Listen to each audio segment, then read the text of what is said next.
I am not here to make any judgments or make you feel bad, and I will be the first to tell you that I have made and will continue to make decisions that are not in the best interests of our planet. I can say that I am much more mindful about my decisions, however.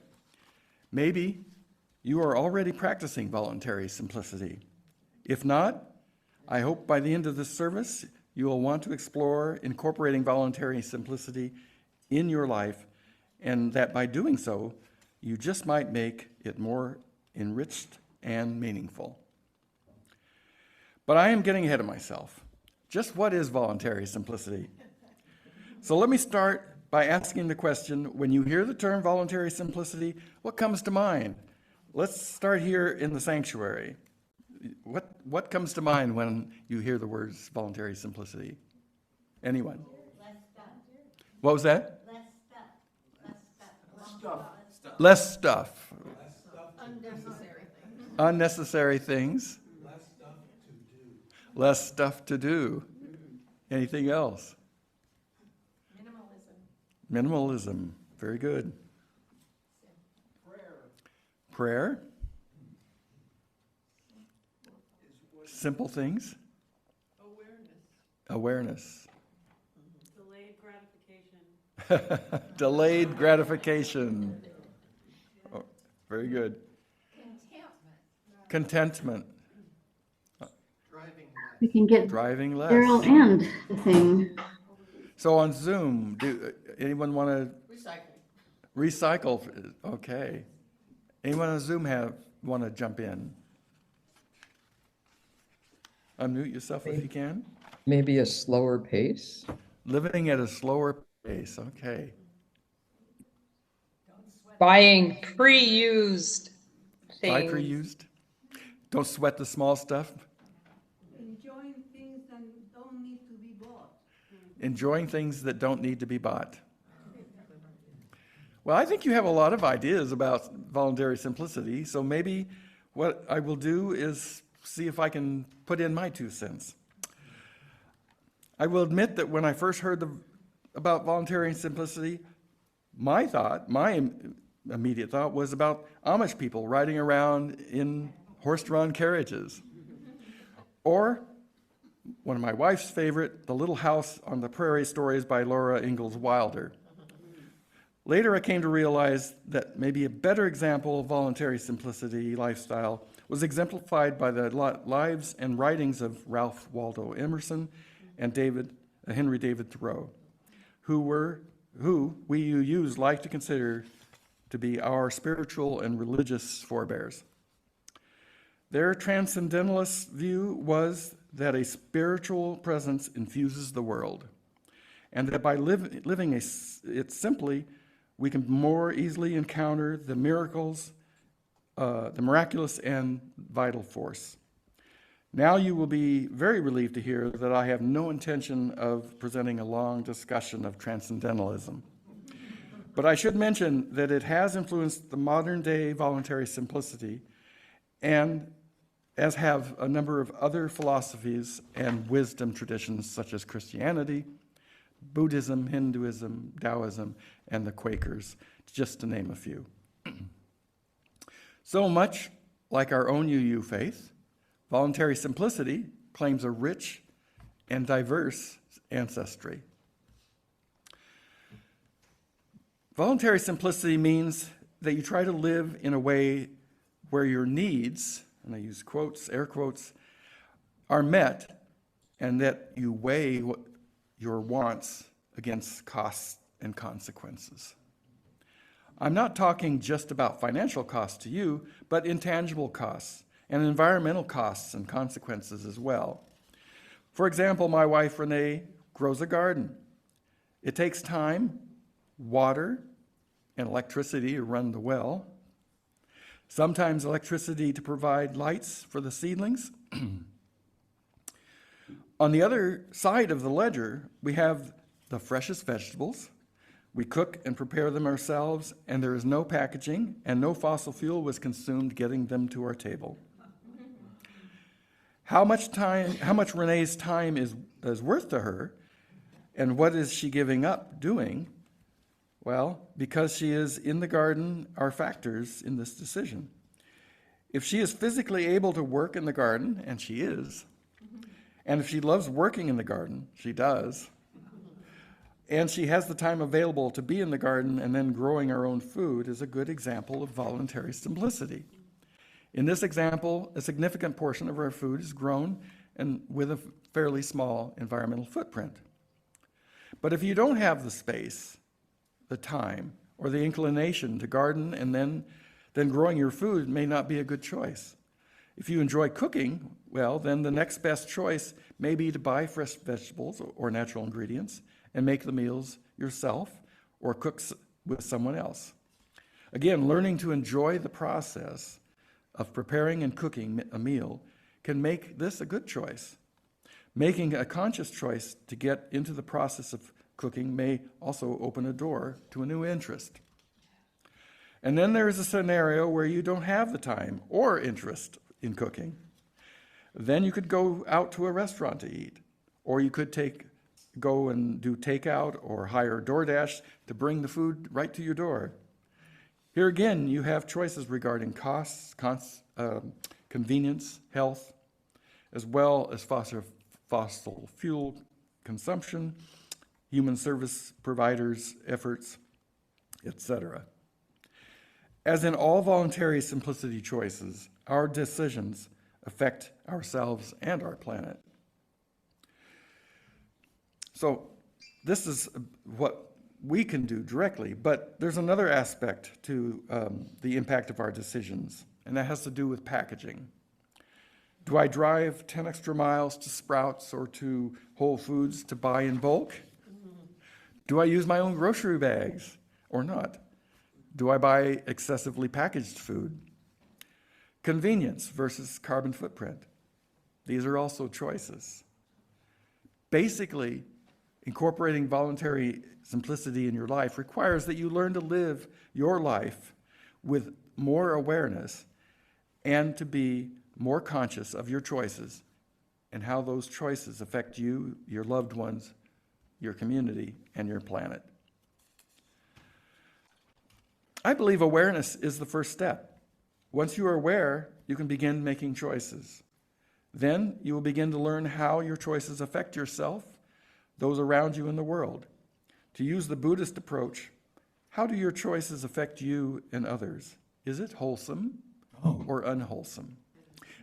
The more you become aware and make these choices, the more you will learn. What I have found is that once you start down this path, you will never go back to the way you were.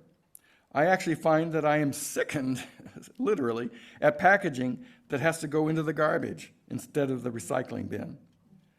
And even then, the fact that that milk carton or plastic container is going to be recycled really bothers me, because I would much rather be able to put it into our compost pile, or better yet, feed it to our chickens.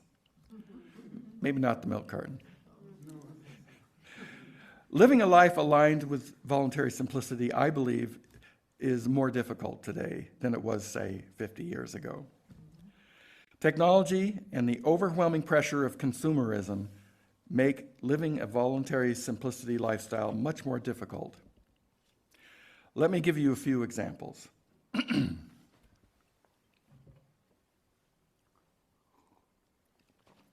Building anticipation.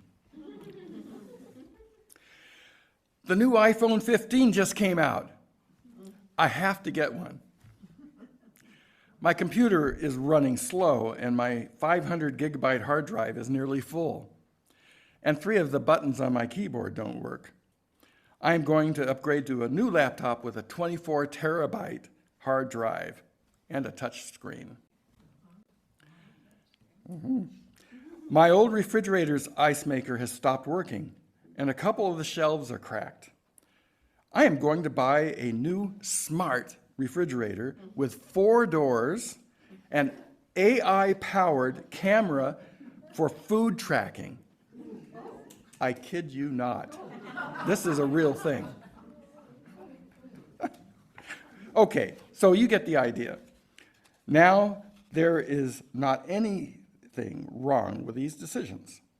In fact, I think the iPhone 15 is probably a great telephone. But this does illustrate that there is a problem with our economic system. The quality and durability of many products today are inferior to the products that were built in the good old days. Pick a decade. Appliances and devices are not designed to be repaired. Products become either obsolete or eclipsed by newer, bigger, better, and or more feature-rich versions. Or technology is phased out, like 3G and 4G. Remember those? So even if we're trying our best, we are surrounded by an economic system that is designed to make us buy more. On top of that, advertising and the huge marketing industry has become more and more sophisticated and targeted. We poor consumers have become victims to a very unequal game that we didn't even notice we were playing.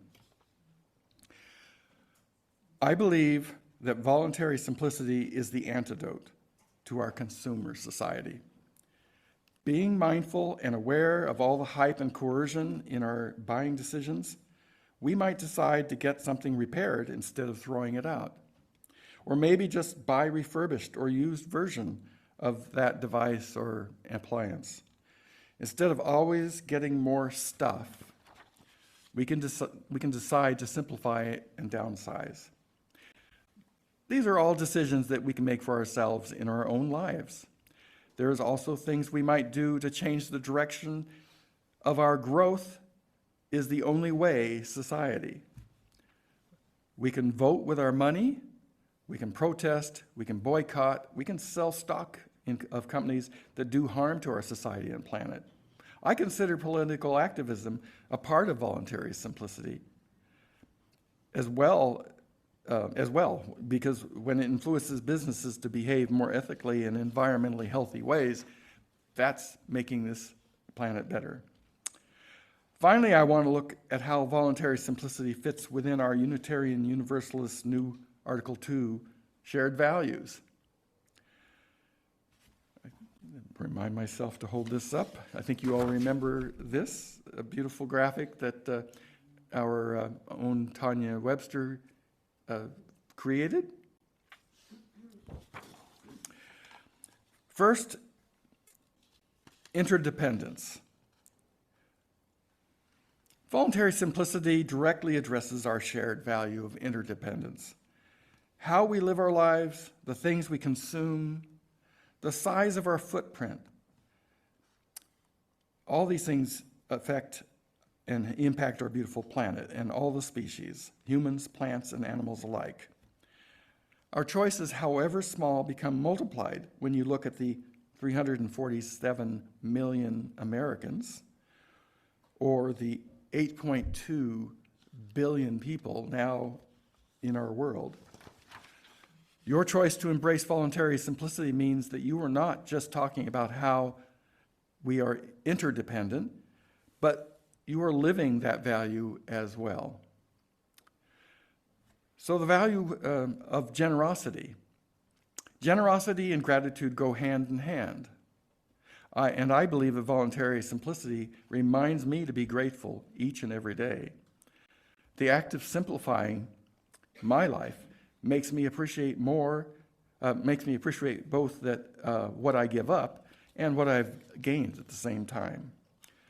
And another example, if you make or receive a homemade gift, it is so much more meaningful, and your relationship with that gift is different because it is handmade.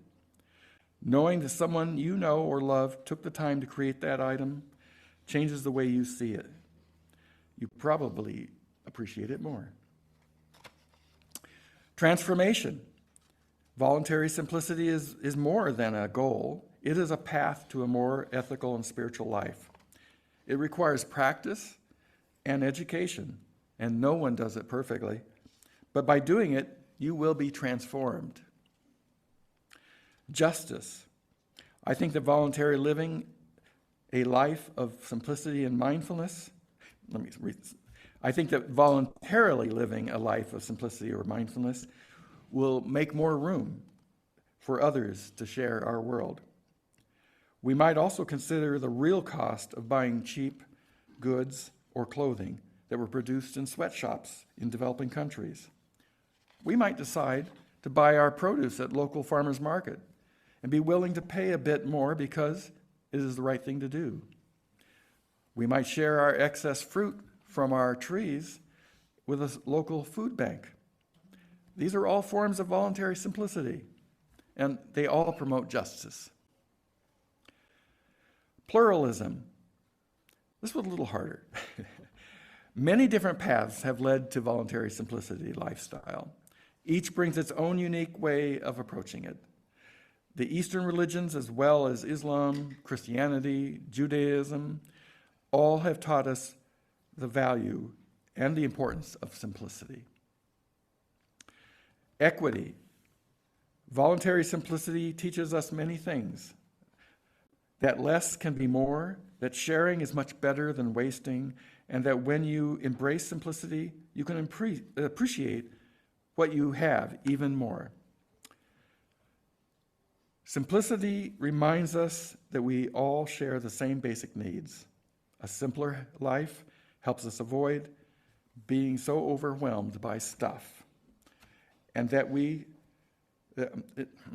helps us avoid being so overwhelmed by stuff that we forget that what is really important, and that is the inherent worth and dignity of every human being.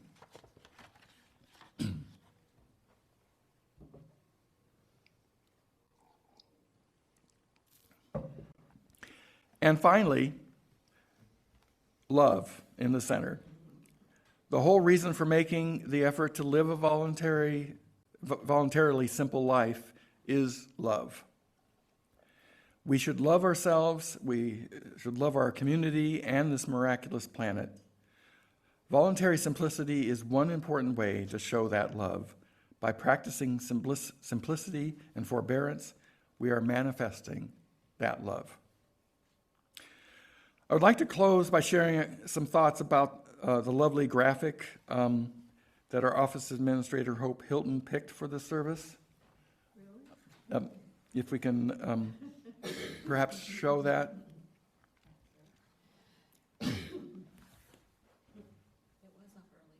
Yeah. Sorry, media. There we go. It is a circle seemingly painted with a brush in the Japanese style. Importantly, the circle is not quite complete. Much like the practice of voluntary simplicity, for all of us, it is a work in progress, but beautiful nonetheless. Thank you.